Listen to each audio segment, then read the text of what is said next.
ሰሞኑን ከአይኤምኤፍ ጋር በተያያዘ በሰራዋቸው ቪዲዮዎች ብዙዎቻችሁ አንድ ሀገር ከአይኤምኤፍ ብር ብትበደር ወይም ደግሞ ሀገራችን ኢትዮጵያ ከአይኤምኤፍ ገንዘብ በብድር መልክ ብታገኝ ምን ችግር አለው የሚል ጥያቄ በውስጥ መስመር ጠይቃችሁኛል።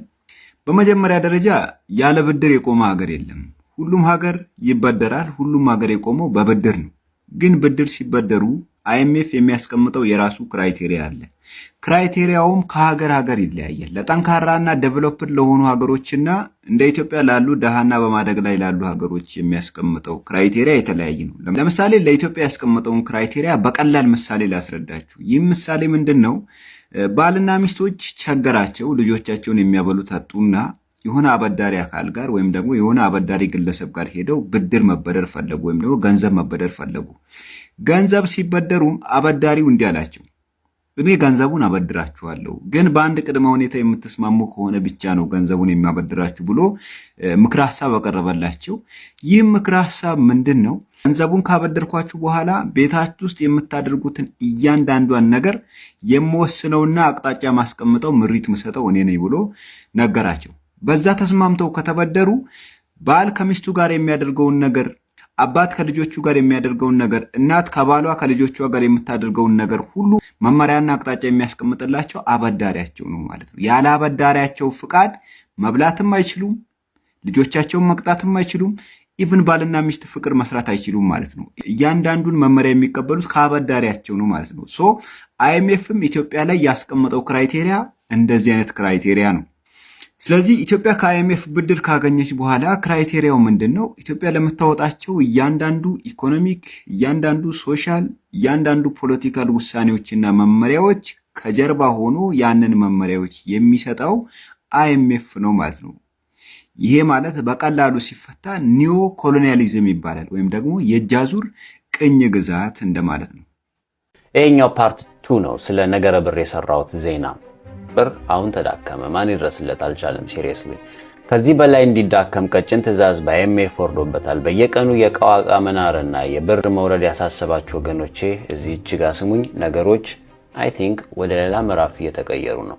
ዓለም አቀፍ የገንዘብ ድርጅት አይኤምኤፍ ልዑካን ቡድን በአዲስ አበባ የነበረውን ስብሰባ አጠናቋል። በአምስተኛው የኢኮኖሚ ማሻሻያ ግምገማ ላይ ለሀገራችን የሰጡት ጥብቅ ትዕዛዝ 3 ዋና ዋና ነገሮች ላይ ያተኩራል። የኢትዮጵያ ብር በውጭ ምንዛሬ ገበያ ላይ በአስቸኳይ ሙሉ በሙሉ ነፃ ሆኖ እንዲሳተፍ አይኤምኤፍ ወስኗል። እስካሁን የነበረው ፍሪ ነው ቢባልም ሳምሃው የገቨርንመንት የመንግስት ጣልቃ ገብነት ነበረበት። ይሄ እንዲቀር ነው እየታሰበው። ስለዚህ $1 እስከ 300 ብር ሊደርስ ይችላል። ደህና ምሳ ለመብላት ብሮን በከረጢት ታስሮ መሄድ ሜይቢ ግድ ሊሆን ይችላል። በኪሱ ያለ ገንዘብ ከታክሲም ላይ ያልፍ ይችላል። እያስፈራራው ነው ወይ ነው? መንግስት በብድር ዶላር ለማግኘት ሲል የአይኤምኤፍ ውሳኔ መቀበሉ በሀገሬው ዜጋ ላይ ከባድ መርዶ አምጥቷል። ማምጣቱም አይቀርም። መንግስት በተለያዩ መሰረታዊ ነገሮች ላይ የሚያደርገውን ቀጥተኛ ድጎማ ደረጃ በደረጃ ሙሉ በሙሉ እንዲያነሳም አድርጓል። አይ ቲንክ አይኤምኤፍ ሊትራሊ ይጠጉናል። የነዳጅ ድጎማ፣ የአፈር ማዳበሪያ ድጎማ፣ የምግብ እህል ግዢ ድጎማ ይቅር ብሏል ዓለም አቀፉ የገንዘብ ተቋም አይኤምኤፍ። ይሄ በጣም አስፈሪ የሚያደርገው ደግሞ መንግስት ብር ወደ ካዝና መሰብሰብ ይኖርበታል። ኢንፍሌሽኑን ለማስተካከል መንግስት ገንዘብ መሰብሰብ ይኖርበታል ወደ ካዝናው ብድሩን ለመመለስ። ሀገር ውስጥ ታክስና ቀረጥ አሰባሰብ በከፍተኛ ሁኔታ እንዲጨመርና መንግስት ገንዘብን እያደነ ወደ ካዝናው እንዲያስገባ ከስምምነትም ተደርሷል። የገቢ ማደኛ አደን በነጋዴዎች ላይ ተፈጻሚ ይሆናል። በተሽከርካሪዎች፣ በነዳጅ ረሃብ፣ በአርሶ አደሮች በአፈር ማዳበሪያ እጥረት ምክንያት ቁርስ በልቶ ምሳ መድገም መርዶ ነው የሚሆነው። ከዚህ በላይ ስለዚህ ነገር ማውራት እናንተ ምን ትላላችሁ? ይህ ውሳኔ በኑሯችን ላይ ምን አይነት ተጽዕኖ ያመጣል? ሐሳባችሁን በኮሜንት አካፍሉ። ኢትዮጵያ ሲጀምር ከአይኤምኤፍ ጋር ከኢንተርናሽናል ሞኔታሪ ፈንድ ጋር የተፈራረመችው ነገር ምንድን ነው? እነሱ ምን አሉ መሰላችሁ? እነሱ 3.4 ቢሊዮን የአሜሪካን ዶላር እናበድራቸዋለን፣ እናንተ ግን እነዚህ ፖይንቶችን ማሳካት አለባችሁ አሏቸው። እሱ እንዴት ነው የማስበው መሰላችሁ? ይሄ እንደ የሆነ ሰው ባልና ሚስት የሆነ ብራቶ ተቸግሮ ከዛም በኋላ ያ ሰው አበድራለሁ ግን ቤትህን እንዴት እንደምታስተዳድር ልጆችን እንዴት እንደምትል እኔ ደግሞ እነግርሃለሁ እንደማለት ይመስለኛል። መጨረሻ ላይ እንዳለ ሁሉንም ነገር ኮንትሮሉን ወደ እነሱ እንደመውሰድ ማለት ነው። እኔ እንደዛ ነው የማስበው። ይሄንንም እኔ አልደግፈውም። ቤተር ነው ብላችሁ የምታስቡ ሰዎች ካላችሁ ንገሩኝ። እኔ አይ ዶንት ጌት ኢት። እና ምንድናቸው እነዚህ የተስማማንባቸው ነጥቦችስ ምንድናቸው የሚለውን ነገር ይኸው ሪሰርች እያደረኩ ነበረ። I'm here to read about it። እሱም ደግሞ በ2026 ጃንዋሪ ላይ 4ኛው ሪቪው ላይ የወጣውን ዶክመንት ስር ሜሞራንደም ኦፍ አንደርስታንዲንግ እኛ እነዚህ እናደርጋለን እናንተ ብሩን ስጡን ያልናቸውን ነገሮች ናቸው። ትንሽ ፖይንት ነው ሬዝ ማድረገው። ከዛም በኋላ ሜቢ በደንብ እንትን ካላችሁ ሌላ ፓርትን ማምጣት ይችላል። ኦኬ መጀመሪያው ፊውል ፕራይስ የነዳጁ ዋጋ መጨመር። ከዛም በኋላ የመንግስትን ድጎማኛ እናነሳለን፣ ዋጋውን እንጨምራለን። see what we are in አሁን ያለንበት ሌቭል አይታችኋል እንዴት ስትራግል እያደረግን እንደሆነ። that's one thing። second የኤሌክትሪሲቲን ታሪፍ የመብራት ኃይልን ታሪፍ መጨመር። እሱን ምን እንደሚል የሆነ አንዱ ሴክሽን ምን እንደሚተቀረጩ የ4 ዓመት የመብራትን ታሪፍ የመጨመር እቅድ ውላለን። ሶ ሌላኛው ሶስተኛው ምን እንደሆነ ታውቃላችሁ? የብርን ቫልዩ መቀነስ።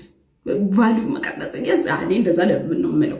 ለምን ብር ፍሎት አድርጎ ሪል ቫልዩን ያገኘ ከዛ ከ50 ምናምን ዶላር ጨምሮ ስንት አሁን እየገባን እንደሆነ ታውቃላችሁ። ስቲል አላገኘም ቫልዩ ይላሉ እነሱ። እና ደግሞ ይሄንን መሀል ላይ ብርን ሰፖርት ለማድረግ ናሽናል ባንክ የሚያደርጋቸውን ሰፖርት እጁን ያንሳ ይላሉ። ይሄ ማንን ነው የሚጠቅመው? የውጭ ሀገር ኢንቨስተሮችን ነው የሚጠቅመው። ከዛስ ሌላኛው ታክስ በደንብ ኮሌክት ማድረግ። ታክስ በደንብ ኮሌክት ስታደርጉ ለኛ ብድሩ መመለስ ትችላላችሁ። ይህስ ማንን ነው የሚጎዳው? ደሃው ነው የሚጎዳው። ሀብታሙ በዚህ ነገር አይነካም። እንደውም የውጭ ሀገር ኢንቨስተር በጣም ነው የሚመቸው። የዶላር ዋጋ ሲጨምርለት በትንሽ ዶላር ብዙ ነገር ከኛ መግዛት ይችላል። እኛ ግን ብራችን ቫልዩ እያጣ ይመጣል ማለት ነው። እናንተ እንዴት ነው የምታስቡት? እዚህ ጣጣ ውስጥ ገብተናል። 5ኛው ሪቪው ደግሞ እየተካሄደ ነው እየተባለ ነው። እሱ ደግሞ ሌላ ጉድ ይዞ ይመጣል። የኢትዮጵያ አጭር ጊዜ ጠላታችን ኢንተርናሽናል ሞኔታሪ ፈንድ ወይም IMF እንደሚባል መግባባት ላይ እየደረሰን ያለ ይመስላል። IMF እንዴት ነው ሀገራቶችን የሚያከስመው እና ኢትዮጵያንም ለምን ለማክሰም እንደፈለገ በሂደት ውስጥ እየተረዳ እንሄዳለን። IMF ምን አይነት ፖሊሲ ያለው መሰላችሁ? አንዲት ሀገር የኢኮኖሚ ችግር ውስጥ ስትገባ ሮጦ የሚደርሰው እሱ ነው። ሲደርስ ግን ምን ያደርጋል? ስትራክቸራል አጀስትመንት ፕሮግራም የሚባል ነገር አለው። ምን ማለት መስላችሁ? እኔ ብድር ይሰጣችኋለሁ፣ ነገር ግን የኢኮኖሚያችሁን ስትራክቸር አጀስት ታደርጋላችሁ። ምንድነው አጀስትመንቱ? ለምሳሌ የመጀመሪያው ፕራይቬታይዜሽን ነው። ያላችሁን ሀብት ንብረት በሙሉ ፕራይቬታይዝ አድርጉ። ለምሳሌ አርጀንቲና ላይ ምን አደረጉ? ኤርላይን፣ ናሽናል ኦይል ካምፓኒ፣ ፖስታ፣ ቴሌኮሙኒኬሽን፣ ውሃ፣ ኤሌክትሪሲቲ ኤቭሪቲንግ ፕራይቬት እንዲሆን ተደረገ። ፕራይቬት ውሃና መብራት ምናምን የመሳሰለ ነገር ሲይዝ ፕራይሱ ከቁጥጥር ውጭ። አስቡ፣ ውሃ መብራትና ጤና የመሳሰሉ ነገራቶች ከመርካቶ ብንገዛ ሊመጣ የሚችልብን ነገር ማለት ነው። እንደዛ አድርጉን አሁን እየተባልን ያለ ነው። ይህ አንደኛው ነው። ሁለተኛው ዲሬጉሌሽን የሚጠይቀው ምን መሰላችሁ? ለምሳሌ የሀገራችን ኢኮኖሚ እንዳይጎዳ ኢምፖርት የሚደረጉ ነገሮች፣ የፎሬን ኢንቨስትመንቶች፣ አንዳንድ ነገሮችን የኢትዮጵያ መንግስት ይወስድ ባለው ጉዳይ በፎሬን ኢንቨስትመንት ላይ ተቃውሞ የለብኝም። ግን አላማ ምንድነው? የነሱ የፋይናንስ ሲስተሙን የኢኮኖሚው ሬጉሌት የሚደረገው ነገር በሙሉ ብትንቱን አውጣችሁ ህግ ስርዓት እስኪጠፋ ድረስ ልቀርቡት ነው የሚባለው። በዛን ጊዜ እነሱ ኢኮኖሚውን እንደፈለገ ውጥንቅጡን ያወጣል ማለት ነው። አሁን የተጠየቅን ያለው ምንድን ነው? ፍሎቲንግ ኤክስቼንጅ ሬት አድርጉ። ከዛ በኋላ ዶላር ከፈለገ 500ም ገባ 1000ም ገባ መከራችሁን እያያችሁ እንዴት ሞቱ ትጠየቃላችሁ። ስለዚህ ፍሎቲንግ አሁን ኢትዮጵያ ተጠየቀች ያለችው ፍሎቲንግ ኤክስቼንጅ ሬት ተጠቅማ የኢትዮጵያ የብር የመግዛት አቅም ዲፕሪሺየት አድርጎ ከቁጥጥራችን በላይ እንዲሆን ነው። ምክንያቱ እኛ አብዛኛው ነገር ከውጭ ስለሆነ የምናስገባው ከውጭ የምናስገባው ነገር በጣም ውድ ሆኖ የሚቀመስ የሚበላ ነገር እንድናጣ ነው የሚፈለገው። ሌላኛው የሚጠበቅባቸው ምንድነው? እነዚህ ኦስቴሪቲ የሚባሉ ሜዥሮችን መንግስት እንዲወስድ። ምንድናቸው እነዚህ? መንግስት ኤክስፔንዲቸሩን እንዲቀንስ ማድረግ ነው። መንግስት ለግብርና የሚሰጠውን፣ ትምህርት ላይ ስፔንድ የሚያደርገውን፣ ጤና ላይ ስፔንድ የሚያደርገውን፣ የጤና መድን ምናምን በሉ፣ ሴፍትኔት ምናምን በሉ፣ እነዛን መንግስት አትደጉም ተዋቸው ነው የሚሉት። የዛኔ ድሃ ጤና ጣቢያ የሚታከመው፣ ሆስፒታል ምናምን እየሄደ የሚታከመው፣ አንዳንድ ምግብ ምገባም ይሁን ምናምን ብቻ የምታቀርቡት፣ እንደዛ አይነት ነገር ድብን ብሎ ከሀገር ውስጥ ይጠፋል። ይሄ ሶሻል ዲግራዴሽን ነው የሚፈጥረው። ረሀብተኛ፣ ከስራ የተባረረ፣ ምግብ የማይበላ፣ ጤና የማያገኝ፣ ትምህርት ቤት የማያገኝ እንደዚህ አይነት ትርምስምሱን የወጣ ሶሳይቲ ይፈጥራል IMF። አሁን ለማየት ያብቃችሁ በዚች 3 እና 4 ዓመታቶች ውስጥ እንደዚህ አይነት ክራይሲስ ነው ኢትዮጵያ ውስጥ ይዞ ይመጣ ያለው። በነገራችን ላይ አንዳንድ ጤና ጣቢያዎች፣ ሆስፒታሎች እያያችሁ ነው። መድኃኒት ከውጭ ግዛ ተብለህ ትላካለህ።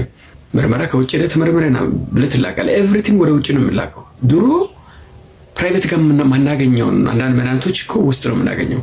ሆስፒታሎች ላይ ለምሳሌ ሴቶች ሲወልዱ ነፃ ሕክምና፣ አንዳንድ ነፃ ኦፕሬሽኖች ምናምን ነገሮች ይኖራሉ፣ ምግቦች ምናምን ይኖራሉ። አሁን እንደዛ ነገሮች እየጠፉ ነው። ሌላው ሰሞኑን አዲስ አበባ ላይ ቁጭ ብሎ ሲያከራክር የነበረና አኩርፎ አይኤምኤፍ የሄዱት ምንድነው ግብር አብዛ ነው።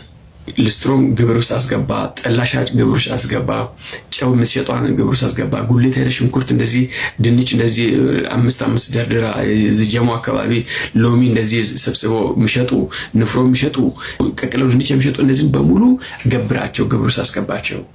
ታክስ ቤዝን አስፋ፣ ህዝቡን በታክስ ናላውን አጡዘው። ይሄ የአይኤምኤፍ ፖሊሲ ነው።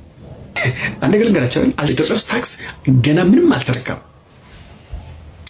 ታክስ ከፍለና ነው የምትሉት። ታክስ እስካሁን ድረስ የከፈላችሁ ዜሮ ነው የሚባለው እኮ። ሌላኛው ነገር ያው ሁላችንም የምናውቀው ከረንሲን አስተካክል ነው። ሙሉ በሙሉ ፍሎቲንግ ኤክስቼንጅ ሬት ትጠቀምና እንደፈለገ ገበያው ከረንሲን ይወስናል። ከዛ ጥባጥብ ይጫወታል ማለት ነው። አንድ ስክሪፕቶ 200 ብር ትገዛለህ። እሱም ከቀና አይ ፍሎቲንግ አልጠቀም ካልክ ዲቫሉት አድርግ ተብለህ ከረንሲን ከዶላር አንጻር በጣም ዝቅ ታደርጋለህ።